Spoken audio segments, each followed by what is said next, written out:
Rod కట్టే విధానం చూడండి ఫ్రెండ్స్, ఈ విధంగా ఎంత చక్కగా అనేది రాడ్ కట్టడం అయింది. రాడ్ దూరం అనుకోకండి, రూమ్ని బట్టి రాడ్ ఉంటుంది. ఇంజనీర్ యొక్క ప్లానింగ్ కాబట్టి లెంత్ని బట్టి రాడ్ ఇస్తారు. కొన్ని 5 అంగుళాలకి ఇస్తారు, కొన్ని 4 అంగుళాలకి ఇస్తారు, కొన్ని 7 అంగుళాలకి ఇస్తారు, కొన్ని 8కి ఇస్తారు. రూమ్ డిస్టెన్స్ బట్టి రాడ్ ఇస్తారండి. ఈ స్లాబ్ అనేది రాడ్ కట్టడం అలాగా 4 అంగుళాలు 7 అంగుళాలకు మ్యాచ్ అవ్వదు కాబట్టి కటింగ్ షేప్ అంటారండి. ఏ రూమ్కి ఆ రూమ్కే కడతారు. ఈ రూమ్కి ఆ రూమ్కి కట్టిన ఈ విధంగా అటు ముక్కలు ఇటు ముక్కలు అటు వచ్చి భీములో కలిస్తే భీముకి రాడ్ కూడా భీమ్ పొడవును బట్టి రాడ్ అనేది ఓడతారు. 16 mm 12 mm. మనం ఏదైనా రాడ్ కట్టేటప్పుడు చూసుకోవాలండి, రాడ్ బాగా కట్టారా కట్టలేదనేది. బెండింగ్ అనేది చాలా నీట్గా చేశారు. క్రాంక్ కూడా రూములు బట్టి క్రాంక్ కొడతారండి. దీనికైతే 3 అడుగులు, ఒక్కొక్క దగ్గర 2 అడుగులు, రూముని బట్టి 2 అడుగులు 3 అడుగులు 2.5 అనేది క్రాంక్ రాడ్లు అనేది కొడతారు. క్రాంక్ అనేది ఇలాగ డబ్బల కింద పైన వస్తుందండి.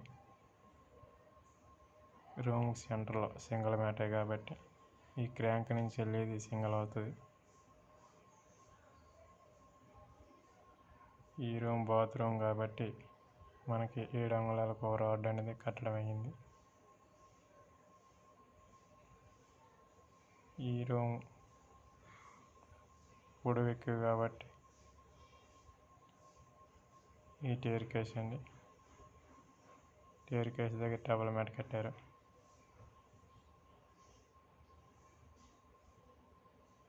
భీములు కూడా మనకి రాడ్ 16 mm ఓడారు.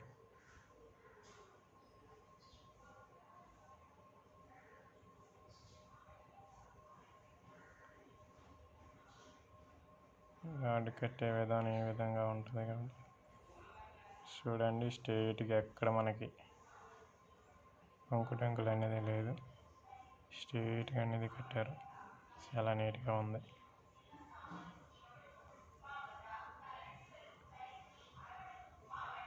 సీట్ కూడా కొత్త సెంటరింగ్ అండి.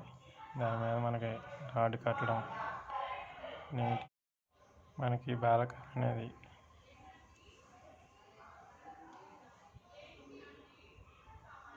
స్లాబ్ చాలా నీట్గా రాడ్ బెండింగ్ కనిపిస్తుందండి.